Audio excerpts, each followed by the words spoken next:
দামি হয়ে গেছে এই কোরআনের কারণে। তাহলে এই কোরআন কেমন দামি?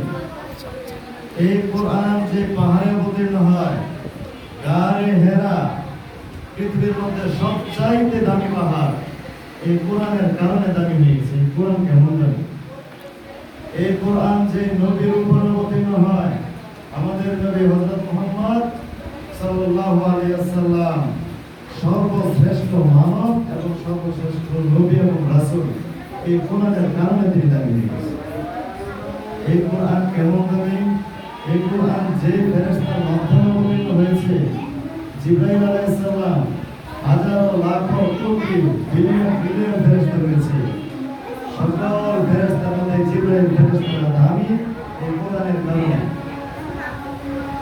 এই কোরআন যে উম্মতের উপর অবতীর্ণ হয়েছে, উম্মতে মুহাম্মাদী সবচাইতে দামি উম্মত এই কোরআনের কারণে। এই কোরআন এই পর্যন্ত আইসা যারা শিখে, যারা শিখায়, খায়রুকুম মান তাআল্লামাল কুরআনা ওয়া আল্লামা, এই যে আল্লাহর নবী বলে গেছে হাদিসটা এমনি না, যারা কোরআন শিখে আর যারা শিখায় এরাই দামি। কেন দামি? কারণ কোরআন দামি। ছাত্র ভাইরা বুঝছো তোমরা বলো, আওয়াম তো ছাত্ররা বেশি, এই জন্য কোরআন যারা শিখে এরা দামি। কেমন দামি?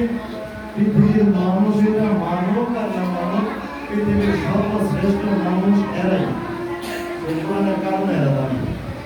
বুঝতে পারছি? আল্লাহ তোমাদেরকে এই কথাগুলো বোঝানোর বিধান করে।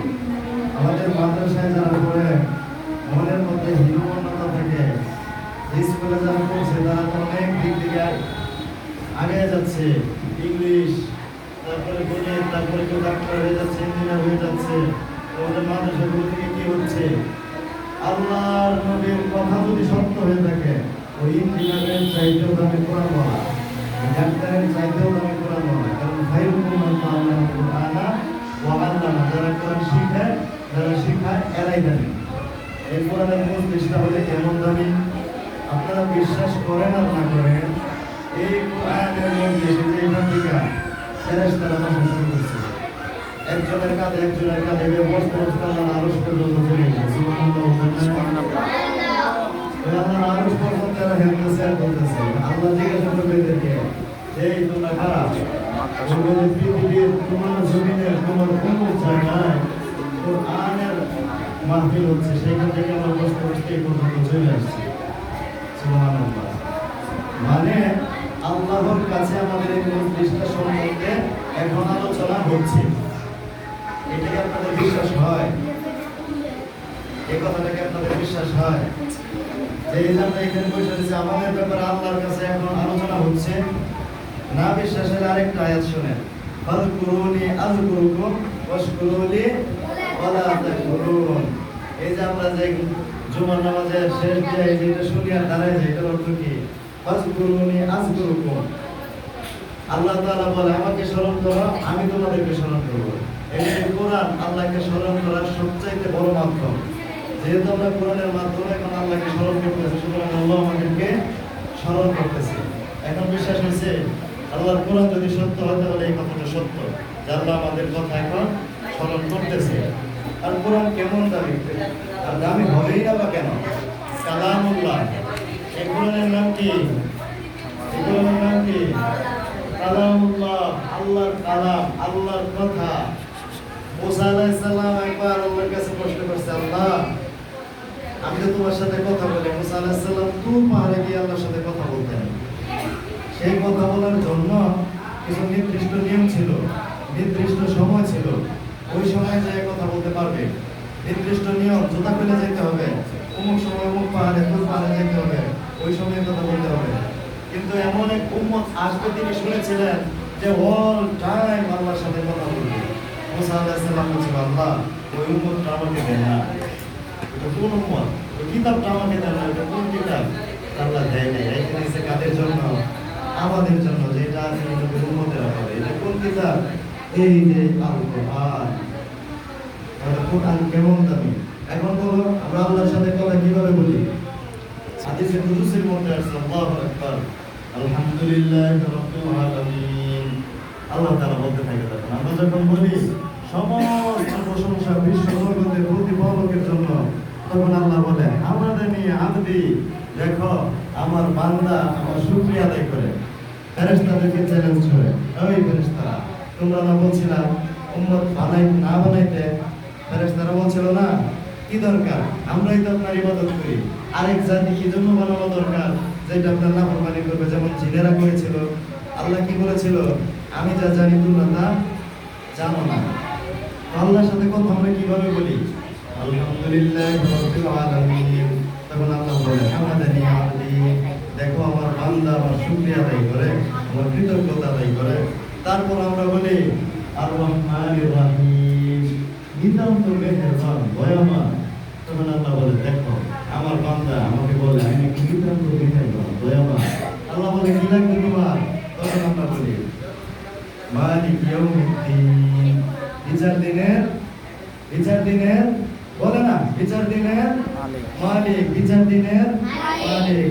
তখন আল্লাহ আমাদের কথার উত্তরে বলে হ্যাঁ আমি জানি আমি বিচার দিনের মালিক, এখন বলো তোমার কি লাগবে? তখন আমরা বলি ইয়াকা না'বুদু ওয়া ইয়াকা নাস্তাঈন, ইয়াকা না'বুদু, আল্লাহ আমরা তোমার ইবাদত করি। তখন আল্লাহ বলে আমি জানি তোমরা আমার ইবাদত করো, বলো তোমার কি লাগবে? তখন আমরা বলি ইহদিনাস সিরাতাল মুস্তাকিম, আমাদেরকে সরল সঠিক পথ প্রদর্শন করো, সিরাতাল মুস্তাকিমের পথে আমাদেরকে পরিচালনা করো। তখন আল্লাহ বলেন ঠিক আছে করলাম, বলো আর কি লাগবে? তখন আমরা বলি ইহদিনাস সিরাতাল মুস্তাকিম, আমাদেরকে হেদায়েতের পথে সিরাতাল মুস্তাকিমের পথে পরিচালনা করো। সিরাতাল লাযিনা আন'আমতা আলাইহিম, তাদের পথে যাদেরকে তুমি নিয়ামত দান করেছো, অর্থাৎ নিয়ামত প্রাপ্তদের পথে আমাদেরকে তুমি পরিচালনা করো। একটা কথা বলে রাখি, পৃথিবীর সবচাইতে সর্বশ্রেষ্ঠ দোয়া জানেন কোনটা? এই যে সূরা ফাতিহার মধ্যে যেটা আছে ইহদিনাস সিরাতাল মুস্তাকিম, হেদায়েত চাওয়া। হেদায়েত চাওয়া পৃথিবীর সর্বশ্রেষ্ঠ দোয়া, মনে থাকবে আপনাদের। এজন্য 5 ওয়াক্ত নামাজের মধ্যে বলবেন আল্লাহ আমাকে হেদায়েত দান করো, হেদায়েতের পথে পরিচালনা করো। কারণ যে হেদায়েত পেল সে সব পেয়ে গেল, আর যে হেদায়েত পেল না সে সব হারিয়ে গেল, দুনিয়া আখিরাত সব শেষ। এরপরে সিরাতাল লাযিনা আন'আমতা আলাইহিম, নিয়ামত প্রাপ্তদের পথ। এখন বলেন নিয়ামতের মধ্যে পৃথিবীর মধ্যে যত নিয়ামত আছে, জান্নাতের মধ্যে যত নিয়ামত আছে, এই সব নিয়ামতের মধ্যে সবচাইতে দামি নিয়ামত কোনটা? কে বলতে পারবে? বলতে পারবেন কেউ? জান্নাতের মধ্যে আমরা কিন্তু আল্লাহর সাথে কথা বলতেছি সূরা ফাতিহার মাধ্যমে, কোরআন দিয়ে আমরা আল্লাহর সাথে কথা বলতেছি। তো কথা বলার এক পর্যায়ে আসলো সিরাতাল লাযিনা আন'আমতা আলাইহিম, নিয়ামত প্রাপ্তদের পথ আমাদেরকে দান করেন। তো নিয়ামত প্রাপ্ত যে এই নিয়ামতের মধ্যে সবচাইতে দামি নিয়ামত কোনটা? বলে দিব আমি, মনে রাখবেন জান্নাতের মধ্যে তো হাজারো নিয়ামত আছে, ভিআইপি আছে, ভিভিভিআইপি আছে, আরো ভিভিভিআইপি আছে। জান্নাতের মধ্যে এক শ্রেণীর লোক আসবে, আয়েশা টেবিলের মধ্যে হাজারো আইটেম রাখা থাকবে, ঠিক আছে? এই আইটেম থেকে যা ইচ্ছা তা খাবে, খাইয়ে পেট ভরে ফেলাবে, চলে যাবে। এরপরে আসবে ভিভিভিআইপি, এরা এসে বসবে, পয়সা বলবে আল্লাহ আমরা হাতে খাবো না, পৃথিবীতে ইবাদত বন্দেগী ওদের চাইতে আমরা বেশি করছি। তখন আল্লাহ হুরদেরকে অর্ডার দেবে, এই হুরেরা তাদেরকে হাতে তুইলা মুখে খাওয়ায় দাও। সুবহানাল্লাহ বলেন না? এটা কি ভিভিভিআইপি? আরেক শ্রেণী আসবে, এরা খাইয়ে যাবে, এরা হইলো ভিভিভিআইপি, মানে হইলো ভিআইপি আর শেষ নাই। এরা ওই টেবিলের মধ্যে বসবে, হাজারো আইটেম থাকবে, এরা এসে বলবে আল্লাহ আমরা নিজেদের হাতেও খাবো না, আমরা হুরদের হাতেও খাবো না, আমরা দুনিয়াতে ইবাদত আর বন্দেগী বেশি করছি, আমরা আপনার নিজের স্বয়ং আপনি আমাদেরকে খাওয়াই দেবেন।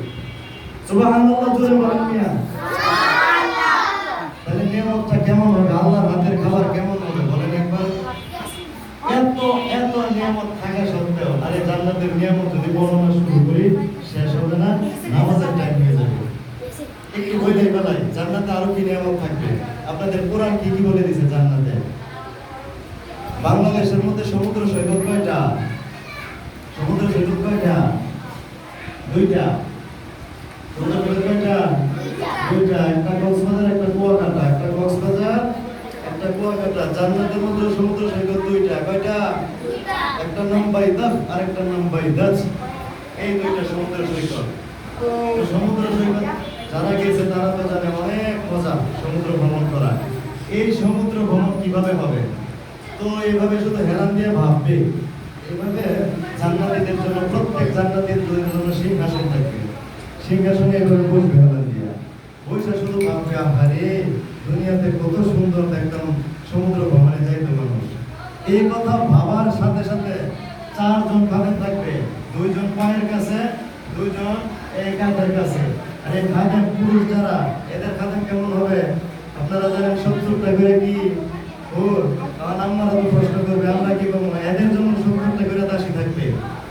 এই হুরেদের সাইজ কেমন হবে, এদের শরীর কেমন হবে হাদিসের মধ্যে বর্ণনা করা আছে।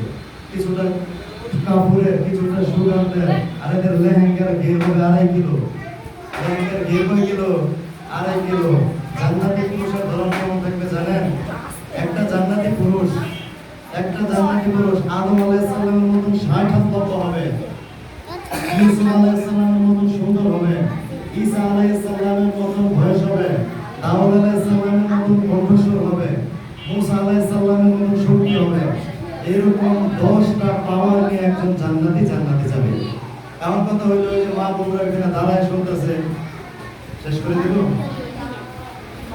মা বোনরা দাঁড়ায় শুনতেছে, পুরুষ যদি 60 হাত হয় তাহলে মহিলা যদি আমাদের বাংলাদেশের মতন 3 হাত হয় তাহলে তো অবস্থা এমন হবে যে কইরে আমার বউ কই গেল, পকেটে বইরে দিয়ে দিবি, ঠিক না? পুরুষ যদি 60 হাত হয় আর বউ যদি 3 হাত হয়, বর্তমানে তো 3-4 হাতের বেশি হয় না, তো পকেটে বইরে দিয়ে দিবে না? না, মহিলারাও 60 হাত লম্বা হবে হাওয়া আলাইহিস সালামের মতো। মনে রাখেন পৃথিবীর মধ্যে সবচাইতে সুন্দরী মহিলা ছিল কে? হাওয়া আলাইহিস সালাম। আল্লাহ নিজে হাত বানিয়েছে না? তাহলে পুরুষের সৌন্দর্য কেমন আর মহিলাদের সৌন্দর্য কেমন?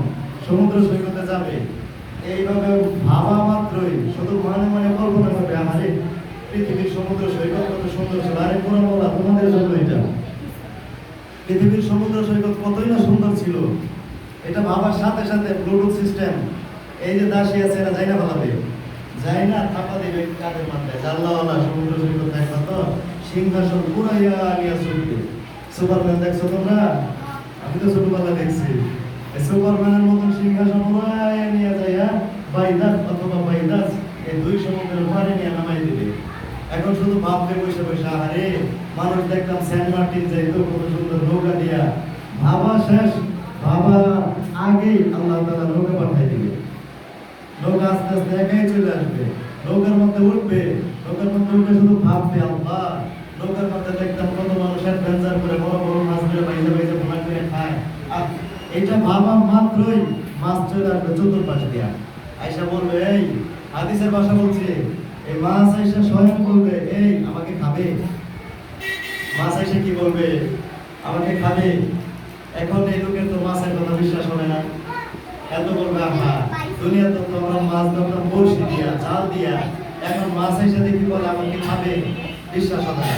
তখন মাছ খাওয়া দিয়া নৌকাটার মধ্যে উঠবে, ওইটা বলবে এখন বিশ্বাস হয়েছে, এখন আমাকে খাবা। কিভাবে খাইবা? ভাজি করে খাবা, ভোনা করে খাবা, কিভাবে খাইতে তুমি ইচ্ছো? বড় মাত্র সেভাবে উপস্থিত হয়ে যাবে, খাবে, দেখ দেবে, পাত্তা হয়ে যাবে। কেমন শান্তি হবে জান্নাতে! এত এত নিয়ামত জান্নাতের মধ্যে। এখন বলেন যেই কথাই ছিলাম, আল্লাহ তাআলা যে কোরআনের মধ্যে বলল সিরাতাল্লাযীনা আন'আমতা আলাইহিম, আমরা যে আল্লাহর সাথে আমাদের মালিকের সাথে কথা বলতেছি, আন'আমতা আলাইহিম নিয়ামত প্রাপ্তদের পথ। এই নিয়ামত কোনটা? আচ্ছা, পৃথিবীর সবচাইতে বড় নিয়ামত মনে রাখবেন আজকে আল্লাহর দিদার। কি? জান্নাতের মধ্যে সব নিয়ামত ভুলে যাবে। আল্লাহ যখন 70,000 সরিয়া সামনে আসবে, সব নিয়ামত ভুলে যাবে। বছরের পর বছর আল্লাহর দিকে তাকাই থাকবে। তখন জান্নাতের হুরেরা টোকেন দেবে, ও আল্লাহ আপনারা দেখতে দেখতে যদি আরো সময় পার করে দিলে আমাদেরকে কি জন্য বানাইছেন? তখন আল্লাহ বলবে পরবানা মাসকে থেকে শুধু সপ্তাহে একদিন দেখা হবে, প্রতিদিন দেখা হবে না। তখন থেকে আমাদের সাথে আল্লাহ সাক্ষাৎ হবে প্রতি সপ্তাহে একবার। এই কথাগুলো কি জন্য বললাম? এই যে কোরআন আমরা পড়ি, কোরআন হলো আল্লাহর সাথে কথা বলতে। এই কোরআনের একটা পৃষ্ঠার দাম পুরো দুনিয়ার চাইতেও বেশি। এই কোরআনের একটা পৃষ্ঠার দাম জান্নাতের চাইতেও বেশি। সুতরাং যারা তোমরা শিখছো আর যেই সমস্ত বাবা মারা এই কোরআন শরীফ শিখাইছেন, ইনশাআল্লাহ। এই জন্য মাদ্রাসা আপনার সাথে থাকবে। দুনিয়া যা বলো এগুলোর কথা কোনো বাদ দিয়েন না। এমবিবিএস শেষ করে অনার্স শেষ করে রিক্সা চালাইতেছে।